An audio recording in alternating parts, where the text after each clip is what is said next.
We warmly welcome you for another edition of In Conversation right here on Daily Mirror. And today we have with us a very special individual, someone whose vision about fashion really goes beyond the physical aspect of it, creating a platform for amazing fashion entrepreneurs and designers and so forth. Their legacy is in the making for almost 2 decades. Today I have with me the founder and the managing director of Colombo Fashion Week, Ajai Vir Singh. Thank you so much for joining with us. Thank you for having me. How have you been these days? You're probably busy with the upcoming Fashion Week, so... Yeah, it's one to the other. It keeps going on. Definitely. Just before we really dive into the specifics of the conversation, Ajay, I would really like to know what the journey has been like for the past 18 years, especially with the CFW brand. Well, it's another year added every year, so it's 18 years now. So we started in 2003. No one knew us for first 5 years. We were quite in the dark period when you tried to start new things.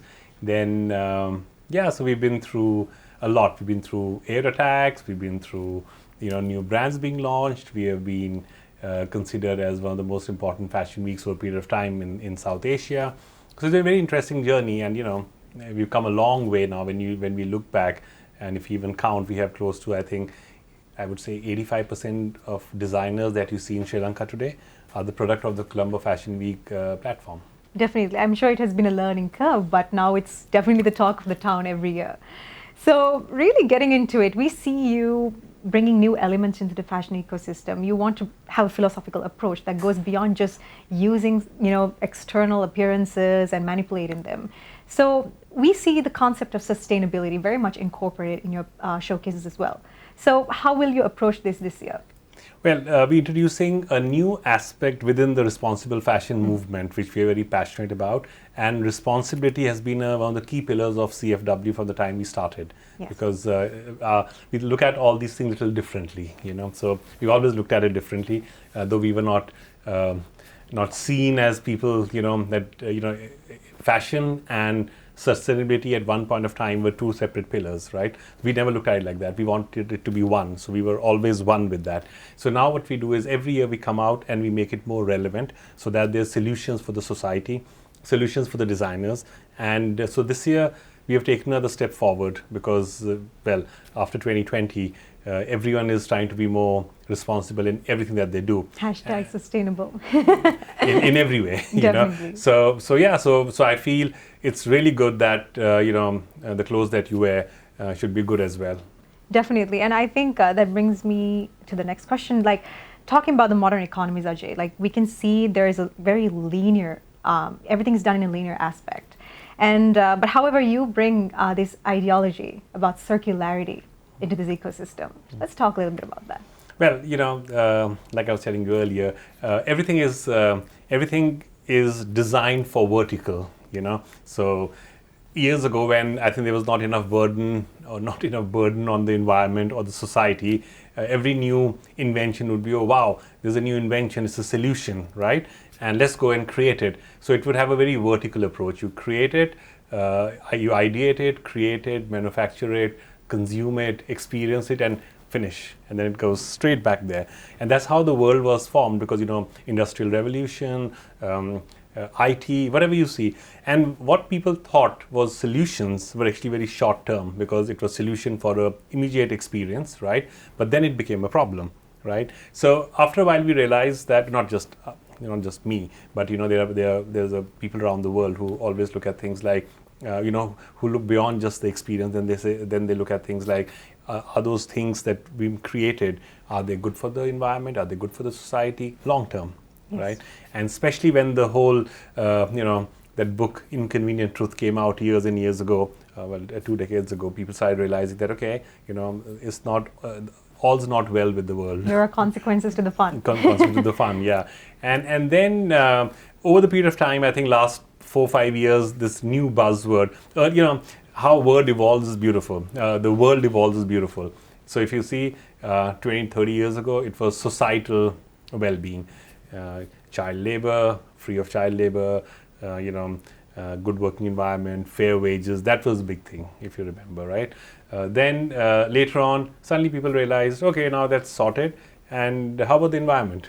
Then everyone's focus after Inconvenient Truth kind of moved towards environment, melting, glaciers and global warming. And in that, somewhere you realize that fashion industry came really top in terms of the damage it was doing. And at one point, it had reached number 2 in terms of the most derogatory or most degrading industry in the world, because it was causing so much harm, and that was after petroleum, which inherently is polluting, right? So when it reached those proportions, people started realizing that what the heck is going on? These are just clothes. How can they be so damaging to the environment? Then then there was a free fall to understand.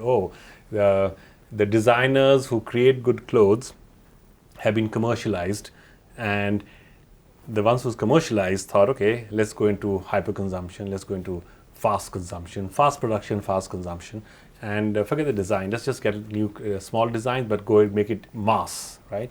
That's when the issue started, and then people started looking at it. Okay, what do we do now? There's so much of waste, right? Even Sri Lanka as well. We're not away from it, like everywhere, and that kind of consumption gave rise to so many other, those retail stores around. So if you go anywhere in Colombo, you'll see retail stores, food stores, retail stores, food stores. Like those two stores are throughout, all right? turned into one, yeah. and you realize that those stores are the ones who are actually gaining, in a way, because you need business, but how the business is being created is not very sustainable. So then we said, okay, since circularity is such a big thing around the world, we know it's very important. Just being recycling alone won't help. You have to change the entire format, right? And then we relooked at circularity from Sri Lankan perspective, what we could do with the designers, how do we educate them, how do we build awareness, because it's a shift in your thinking. Circularity is not a one-off thing. You really need to shift your business. And how many are willing to take the chance or the risk or the cost to shift the business is where we are now. Definitely. And I think I would also like to ask you, from a consumer's perspective, how can they, you can just maybe give a simple instance, but from the perspective of a consumer, how can they really execute this mechanism of, operating on circularity? Yeah, it's very, okay, let's start with so in a conversation there are two. So there's a fashion consumer and there's a fashion designer. This designer creates for the consumer. So it's always like that, right? Yeah. And so we decided to get the designers little equipped and empowered in creating circular, right? So we started something called a responsible meter in 2019, but we launched it last year. We were probably the first fashion week in the world to launch it, where every garment that is shown on the fashion week, even this time, has a garment tag, it has a responsible tag to it. Okay. So you could see the score, how well that garment is performed on responsibility. 5 points are for societal well-being, and the balance 5 are for the environmental well-being. So each designer gets evaluated on that. Interesting. Right? So that's like the first. That mechanism is the first in the world anyway. So we worked on it for 2 years to create that, right? So now what happens with that is that we now encourage the consumers, before they consume, look for the tag. Right? So they inbuilt circularity in their purchase system. And one of the points or scoring systems of the responsible meter is that designer needs to have a disposable plan. Means when they create a shirt or what you're wearing, and when you buy, there has to be a plan for you how to dispose it, right? And there's another aspect to it where they can take it back from you at a certain discount for your next purchase. So they don't allow it to. So they have to think with disposal while creating it, right? So structurally, we can see that can really dilute the drop. That can dilute the drop. And that is exactly what needs to happen. So it's not just like, so the designers who are creating like this now are creating real solutions, because they're creating clothes, but they're also creating the life journey. They're creating how will it be disposed. They're creating the entire kind of an ecosystem for it, right? But that is what is required, and not just, and 1 and 2 won't help. So we plan to have the entire industry on circularity. So we're really pushing it hard And this we're time. really looking forward to see how this vision is going to be incrementally executed. So actually, how does the CFW brand, over time you can see that they are creating a stepping stone to responsible fashion. Let's talk about how you want to really see this movement manifest through Colombo Fashion Week. Well, like I said, Colombo Fashion Week, in a way, we are a development organization. So whatever we create, our main cause is to uplift fashion in Sri Lanka and then take it global in a manner that Sri Lanka ends up having a design identity. So whatever designers create, it's not just, fabric from here, little design from here, manufactured here and out in the market. It needs to be in a manner where the entire thought process needs to kind of reflect Sri Lanka as a design industry, right? So that is very important. Now, for that to happen, we encourage designers to look at craft that is available in Sri Lanka, look at various weaving techniques that you could use. Otherwise, you're actually buying fabric that has come to Pamanua from somewhere else, pick it up, and then so it's easy. You're not really going. Definitely. Designer needs to create from ground up, the fabric, the design, the thought patterns, everything. I must tell you this story that when you're in the beginning of our journey, people used to go to Singapore and they would buy their cocktail dresses from Singapore, who could at that time. And in 2008 or 9, I think Darshi was one of the first ones who came out of the system in 2007. She showed at the Fashion Week in 2007. And as per her, she hadn't done a show before, so that was the first one, and that was like incredibly successful. To us, it was like, okay, first big one has come, right?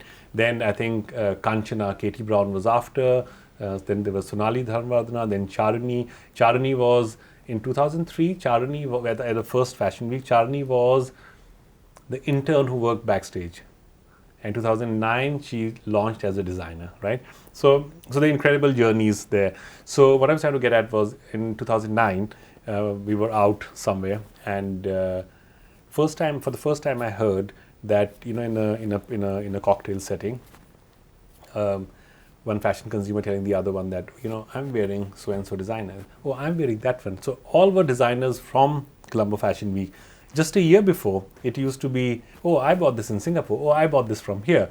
So I realized that one of the greatest success that we have had is building pride in Sri Lankan fashion, in Sri Lankan designers, so that they become talk of the town and fashion consumers start moving the share of the wallet from purchasing from overseas into purchasing in Sri Lankan designers. So the ecosystem for commerce also started within the same thing. Definitely, and we can see it, directly or indirectly, it's supporting the local supply chain. It's protecting the cash flow.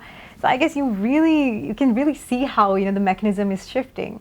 And localizing fashion, of course, is very important. So do you have any plans out of curiosity, do you have any other plans of really taking CFW really like globally at any point? Well, Fashion Weeks from any country is always the representation of the design industry of that country. So, but the success is that if that design is accepted around the world, So we are trying to go very strong on sustainability, because I feel that as the apparel industry and as the design industry, we have spent a considerable amount of time studying this, understanding. And plus our industry is small. So when it's small, it's very quick to maneuver, very quick to change directions, right? And that has got us a little nimble on our, on our movements. So I realized that if we go strong on sustainability, means if you go very strong on responsibility, like that's why tools like Responsible Meter play a huge role, because no one has that tool. So if someone starts using the tool, they also realize that, okay, the tool came out of Sri Lanka, so they must be doing something right with sustainability. So we want to actually create a strong ecosystem that every designer who comes out, right, for the designer, I think sustainability or responsibility should be natural, should be normal. It's not that we train them to now be responsible. They should just by default be responsible. It should be a default setting. It's a default setting. And that to me will be a huge plus, because around the world, people will look for designers who are sustainable, right? And in most of the other countries, their ecosystems are so huge. For you to go responsible, they're going to spend like billions of dollars to shift the whole thinking. For us, we could be really, really fast. So I feel we also make use of the opportunities and we stay a little ahead in South Asia or in this part of the world or Southeast Asia. We stay a little ahead, and in terms of understanding and being relevant and understanding how the fashion industry is moving globally and how we can still make a mark globally with that move, So those are the kind of plans and the whole direction where we're going. It's definitely fascinating to see, because traditionally fashion used to be this element that used to harness vanity and ego and give you that identity. But now we can see there's so much of empathy that is surfacing through the vision of fashion. Yeah. And especially with the value system that Sri Lankans have, we can definitely make it actually practical. So why choose fashion to really bring social change? Well, I look at fashion very differently. So I look at a human need. Human need is food, clothing, shelter. Okay, so I look at fashion from the perspective of clothing, right? So it's everyone's need. Clothing is everyone's need, just like how food is and shelter is. Okay, so what you wear on you is a need, right? So if it's a need, there's a multiplier effect on who creates it, who consumes it, how you consume it, right? So at some level, it's a basic need, right? And because it's a basic need, there's a whole industry and an ecosystem required to fulfill that need. So that has an impact, direct impact on the society, right? Like how food has impact on society, so is like shelter has.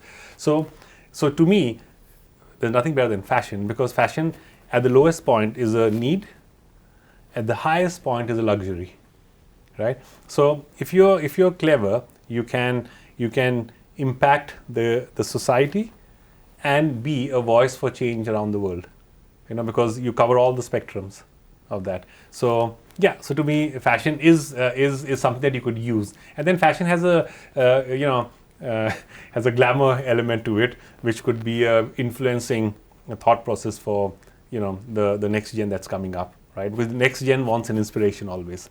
Definitely. So fashion can provide that. So we really do find this concept of sustainability pretty attractive. I mean, it has been a social media movement, and the next gen, we can see them voicing their concerns pertaining to it. So I would actually like to know, why is it still not happening on a broad scale, practical caliber? Because we can see a lot of people say things like, oh, being sustainable is pricey. It's really not practical to do it frequently on the long run. And we hear so much of opinion about it. So I would like to hear your take on that as well. Yeah, so I always say it's a consumer's fault, not the designer's fault.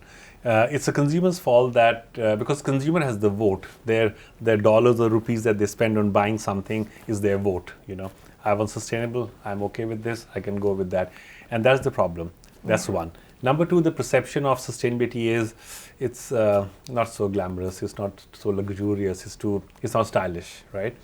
To me, the designers are being trained now in such a manner where I want to break that perception. It should be like sustainability and being responsible should be a luxury, because their time spent in craftsmanship and things like that. So that's why our whole challenge or our whole focus is designers need to create like this. Then there is a meter. That's for the responsible meter that I was talking about. There's a responsible meter. Consumers need to check that before they buy. So that will put pressure on the designers to create good. They will be aware that saying, okay, here's the meter. I know what was used in that creating of the garment, and that alone can start the movement. Designers alone can't do it. So it's on the consumer. So I always blame the consumer. People say, but why are designers not doing more sustainable work? And I said, it's your fault. You're not asking for it. Everyone's got to eat, everyone's got to make a living. So I guess it has to be like, you cannot clap with one hand. So absolutely. So you have to do that. And that's why we put a lot of emphasis on the responsible fashion meter. This year, in spite of all the pandemic where it was all closed up, and we thought we were not able to give a huge exposure to the responsible meter. I think it came at the right time, because now is the time for someone to look at responsible meter. So we moved to phase 2 of it, and we'll be doing something really interesting with HSBC and along with this on responsible meter. You'll hear it soon. So we want to make it like a standard across all the design industries in Sri Lanka. So not just fashion, it could be like any object created should have a responsible meter, and you encourage the designers to actually go and look for the responsible meter before they make the purchase. Definitely. So we wish you all the very best for Thank this you. year, and we're very much looking forward to it. And it's amazing to see, the idea of fashion really considering not just the world but the planet as well. So Earth and world, we have decoupled it too many Yeah. times, and I think it's time to really make a really strong connection throughout. So Ajay, thank you Absolutely. so much Thank you for engaging having with me. me.